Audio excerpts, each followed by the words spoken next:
Selamat datang kembali di pembahasan kita. Hari ini kita mau gali lebih dalam nih materi dari buku Six Simple Rules. Buku ini kan ngupas soal kompleksitas bisnis yang makin rumit ya. Tapi perusahaan malah sering nambah kerumitan sendiri ya. Istilahnya complicatedness. Betul sekali, seringkali jadi makin ruwet, bukan makin simpel. Nah, misi kita sekarang ini fokus ke aturan sederhana yang pertama dari buku itu. Pahami apa yang sebenarnya dilakukan oleh orang-orang Anda. Kenapa sih langkah ini penting banget jadi fondasi gitu? Wah, ini krusial banget. Karena banyak loh inisiatif perbaikan kinerja itu gagal total. Kenapa? Ya karena langsung lompat ke solusi. Mau itu solusi keras kayak rombak struktur, bikin sistem baru, atau solusi lunak, semacam pelatihan motivasi. Tapi mereka nggak bener-bener ngerti akar masalahnya di level perilaku sehari-hari itu apa. Jadi, intinya bukan soal apa yang tertulis harusnya mereka kerjakan, tapi apa yang real terjadi di lapangan ya. Persis. Kinerja organisasi itu kan akumulasi dari apa yang benar-benar orang lakukan setiap hari. Seringkali, solusi yang ada malah nambah ruwet, bukan nyelesain masalah intinya. Oke. Mari kita bedah aturan pertama ini. Pahami apa yang orang lakukan dan, ini penting, mengapa mereka melakukannya. Ini bukan cuma lihat daftar tugas formal gitu kan ya, tapi lebih dalam, gali konteks kerjanya. Apa sih tujuan asli yang mau mereka capai? Sering beda loh sama target resmi. Terus sumber daya yang mereka punya apa aja, dan kendala yang ngehalangin mereka tuh apa? Nah, itu dia konteksnya itu. Di buku ini ada contoh bagus dari Interlodge, perusahaan hotel. Bisa diceritain sedikit? Oke, Interlodge ini lagi pusing waktu itu, harga sahamnya anjlok, okupansi hotel rendah banget, tamu banyak yang nggak puas. Manajemennya coba macam-macam.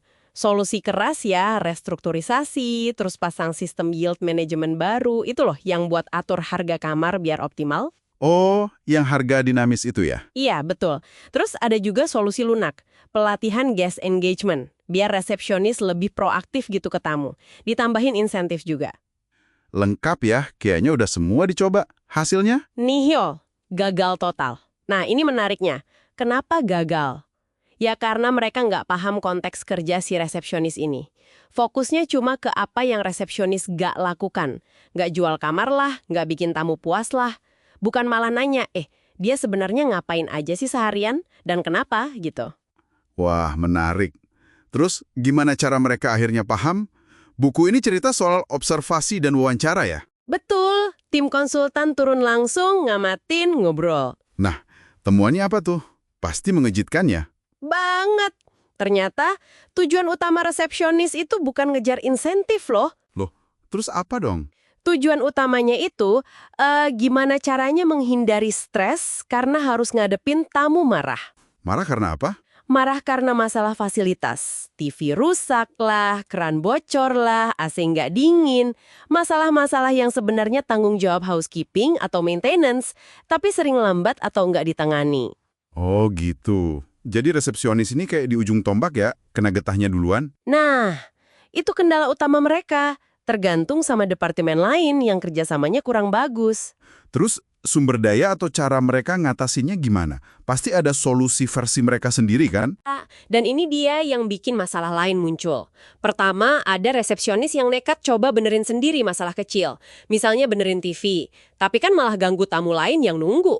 Iya juga ya. Terus? Kedua, mereka sengaja nggak jual beberapa kamar kosong.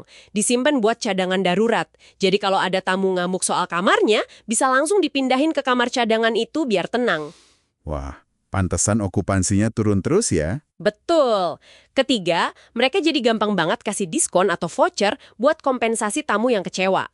Akibatnya, harga rata-rata kamar jadi anjlok. Kalau dipikir-pikir, dari kacamata resepsionis, tindakan ini masuk akal banget ya, rasional gitu. Mereka kan cuma berusaha bertahan hidup di tengah situasi sulit itu. Tepat sekali. Mereka itu nanggung biaya penyesuaian, istilahnya. Beban waktu, stres, usaha ekstra, gara-gara kerjasama antar departemen yang gak beres. Mereka lah yang paling merasakan dampaknya. Jadi, pendekatan lunak yang nyalahin sikap atau usia resepsionis itu salah alamat dong ya? Jelas salah alamat. Itu namanya mengabaikan kendala sistemik yang ada di depan mata. Bahaya banget kalau kita cuma pakai asumsi atau stereotip tanpa benar-benar analisis konteksnya. Perilaku mereka itu strategi rasional, bukan sekedar sikap malas atau apa. Oke, jadi setelah Interlodge akhirnya paham konteks ini, pakai aturan satu ini, baru mereka bisa nemuin solusi yang pas. Iya, solusinya itu terkait sama aturan 2 di buku itu. Intinya, kasih power lebih ke resepsionis buat ikut ngasih penilaian ke kinerja housekeeping dan maintenance. Jadi ada konsekuensi kalau mereka nggak kooperatif. Dan hasilnya gimana? Luar biasa. Harga saham Interlodge naik hampir 3 kali lipat cuma dalam 2 tahun. Kuncinya jelas banget. Pahami dulu situasinya secara mendalam, baru bertindak. Wah, keren banget hasilnya. Jadi ini pelajaran penting buat kita semua kan? Sebelum mau ubah proses, bikin program baru, atau ngadain training ini itu, coba deh berhenti dulu sebentar. Tanyain dulu, masalah nyata yang dihadapi orang-orang di lapangan itu apa sih setiap hari? Sumber daya mereka apa? Kendalanya apa?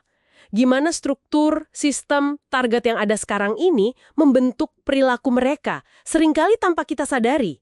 Jadi harus observasi, tanya, dan analisis ya. Lihat perilaku itu sebagai respons yang masuk akal, bukan sebagai penyimpangan. Persis, jangan buru-buru menghakimi. Oke, jadi jelas ya, inti aturan sederhana pertama ini, fondasi buat ngurai kompleksitas tanpa nambah kerumitan itu, ia pemahaman yang akurat soal realitas kerja di lapangan. Jangan berasumsi, gali konteksnya, tujuan, sumber daya, kendala yang membentuk apa yang orang-orang Anda lakukan tiap hari. Ini langkah pertama yang fundamental banget. Nah, sebagai penutup nih, coba kita renungin bareng-bareng. Dalam interaksi kita sehari-hari deh, nggak usah jauh-jauh. Di kantor, keluarga, atau mungkin di komunitas. Seberapa sering sih kita langsung lompat ke kesimpulan soal kenapa seseorang bertindak A atau B tanpa benar-benar coba pahami konteks unik mereka. Tujuan mereka apa, sumber daya yang mereka punya gimana, kendala yang mereka hadapi apa. Iya juga ya. Kira-kira kesalahpahaman atau konflik apa ya yang sebetulnya bisa kita hindari kalau kita lebih sering menerapkan prinsip pertama ini dalam hidup kita? Mikir-mikir deh.